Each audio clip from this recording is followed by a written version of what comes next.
Israel और Hamas के बीच जंग को 1 महीने से ज्यादा का वक्त हो चुका है। हमास के साथ युद्ध लड़ रहा इजराइल दुश्मनों से घिरा हुआ है। हालांकि वो गाजा में बमबारी कर रहा है, जिसमें 11,000 से ज्यादा आम फिलिस्तीनी मारे जा चुके हैं। यही वजह है कि दुनिया भर में इजराइल की कार्रवाई का विरोध हो रहा है। खासकर मुस्लिम मुल्क सबसे ज्यादा विरोध कर रहे हैं। मिडिल ईस्ट के ज्यादातर मुस्लिम देश इजराइल के खिलाफ कार्रवाई में जुटे हैं, लेकिन इस बीच एक मुस्लिम देश ने इजराइल का समर्थन भी किया है और वो देश है जॉर्डन। जॉर्डन की सेना ने इजराइल की ओर बढ़ रही मिसाइल को रास्ते में ही रोक दिया है। रिपोर्ट्स के मुताबिक मिसाइल इराक की ओर से दागी गई थी।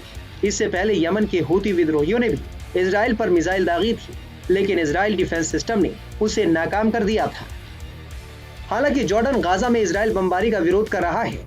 जॉर्डन ने इजराइल में मौजूद अपने जॉर्डन एम्बेसडर को वापस बुला लिया है। इजराइल में बढ़ते संघर्ष के मद्देनजर अपने एम्बेसडर को वापस बुलाने के जॉर्डन के फैसले के जवाब में इजराइल ने कहा कि उसे इस कदम पर खेद है, लेकिन उसका ध्यान हमास के हमले की वजह से उस पर थोपे गए युद्ध पर केंद्रित है। आपको बता दें कि सन 1994 में जॉर्डन ने इजराइल के साथ शांति समझौते पर साइन कर इजराइल से राजनयिक रिश्ते बना लिए थे। जॉर्डन ऐसा करने वाला मिस्र के बाद दूसरा देश बन गया था। उधर इजराइल हमास युद्ध शुरू होने के बाद से लेबनान सीमा पर इजरायली सैनिक और हिजबुल्लाह लड़ाके आमने सामने हैं। दोनों पक्षों के बीच सीमित संघर्ष हुआ है, लेकिन हिजबुल्लाह के सहयोगी हमास के खिलाफ गाजा में इजराइल की जमीनी कार्रवाई की वजह से तनाव बढ़ गया है।